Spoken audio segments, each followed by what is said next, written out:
The Wife of Bath's Tale, What Women Most Desire, pages 50 through 55. In the old days of glory, when King Arthur's round table stood in Camelot, chivalrous knights sat and talked of love. Damsels embroidered tokens of love, squires composed love songs, and jousts were fought over love. Hardly a word was spoken that was not of love.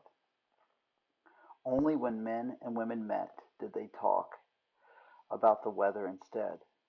"How blue the sky is, lady," a young man would say, and "how warm the breeze," she would reply.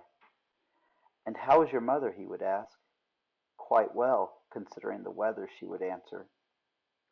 Then he would bow, and she would smile, and they would go their separate ways. So it was at Camelot, until the hot-blooded Sir Salvio met one day with a lady in a wood. "How blue the sky is today," said the lady, smiling encouragingly. "Almost as blue as your lovely eyes, lady," he said. The lady blushed. "How prettily the water glistens in the brook."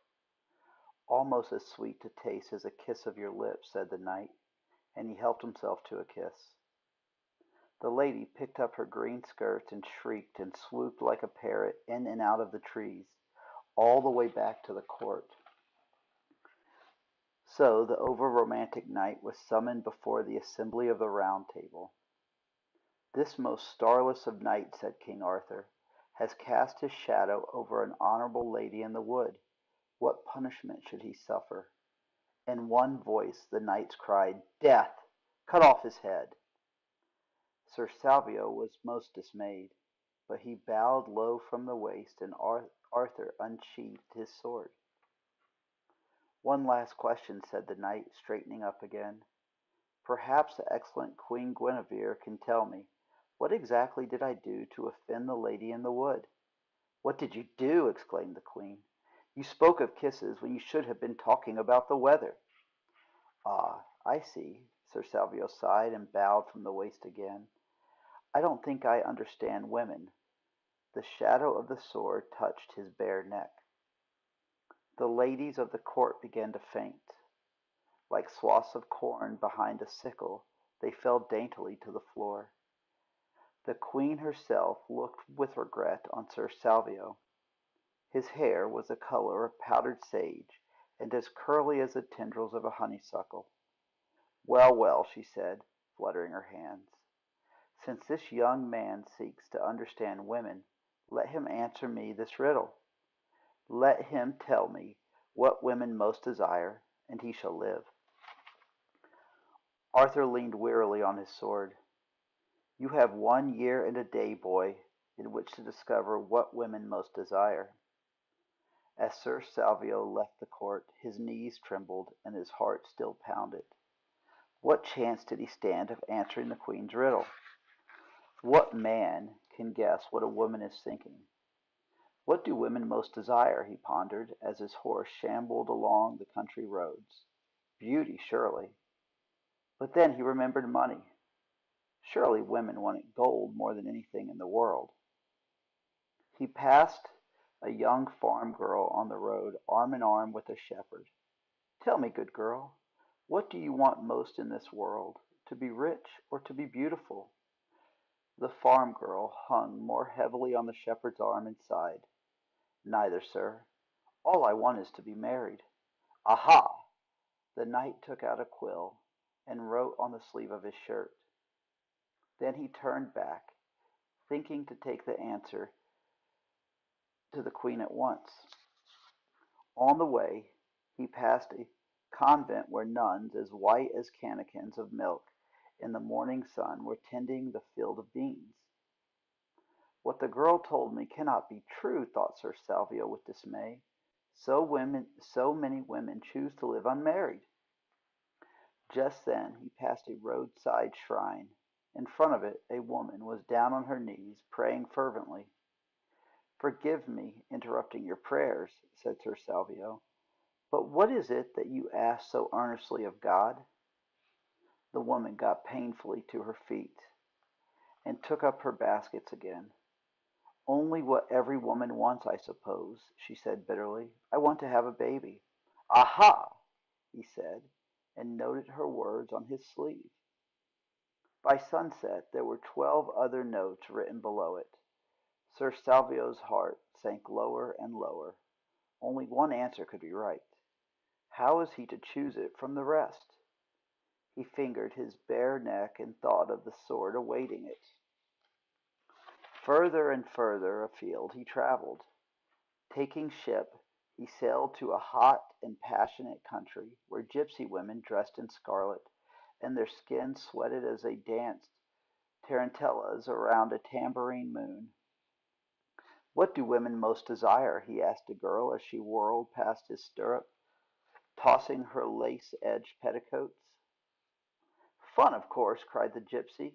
Fun and laughter, and love and music and passion, and the clash of the moon and the spark of the stars, and to stay young forever. Thank you very much. He could find no scrap of sleeve on which to write all her answers. On and on he traveled, through the lands of ice, where women would not part their frozen lips to answer him, through wastelands where all the women wanted was the next meal for their children. Finally, time ran short, and he turned back to keep his appointment with the king's deadline. To be one day late at Camelot would dishonor him, for the other knights would think he was fearful of the sword's edge. So it was that he came to be riding at a gallop through the forest of Dean on the last day, and he saw an old crone boiling up water in a cauldron. "Old woman," he shouted out, "boil my shirt, for I have slept in it for this year past, and today I must present myself before the Queen of England." He handed her the shirt, on which he had scrawled the answer of every woman he had met. The old hag held up each sleeve in turn. "What's this, then?" she lisped over two black teeth. "Love, money, passion, power, beauty, children, long life, fame. These are the stuff of women's wishes." "Mind your own business, Weasley one, and boil the shirt. I'm sick and tired of asking what women most desire." The shirt plunged into the cauldron, and the bubbles that rose gave strangely feminine sighs. "What women most desire? Oh, I can tell you that, lording, but my answer has a price. What I most desire is to marry a handsome knight with hair of just your color and curls of just your kind. If I were to tell you the answer, you would have to marry me." "I'd gladly marry even you, Dame Cockroach, for the sake of the right answer, but I've heard so many now, that I dare say I've already heard yours from someone else." The old crone shrugged her humped shoulders and gave him back his shirt, dripping and steaming. "What women most desire is to have their own way in everything," she said. "Fine, fine!" Sir Salvio galloped off, intent on keeping his appointment with the Queen.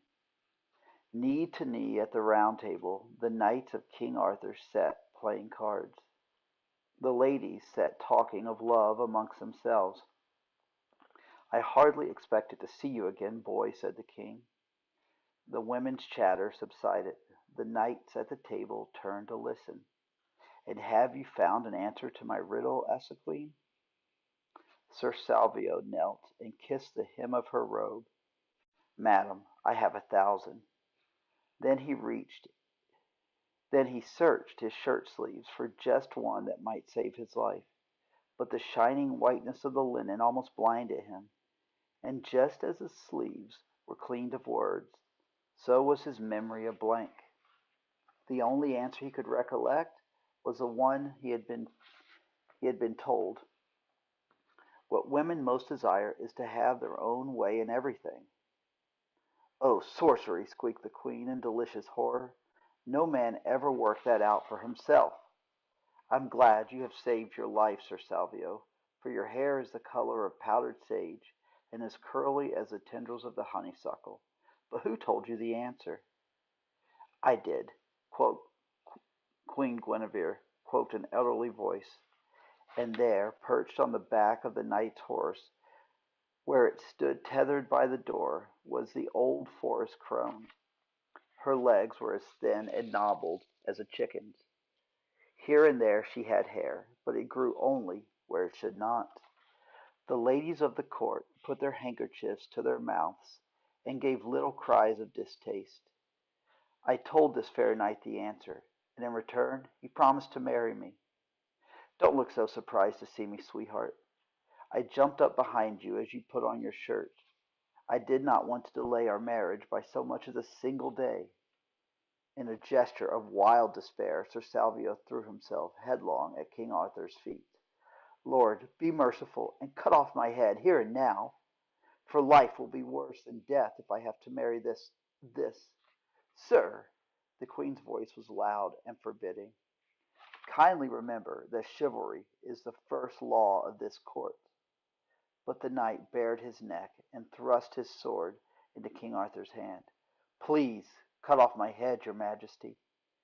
Like a monstrous land crab, half in and half out of its skin, the hag limped forward. Nay, for that would deprive me of my reward.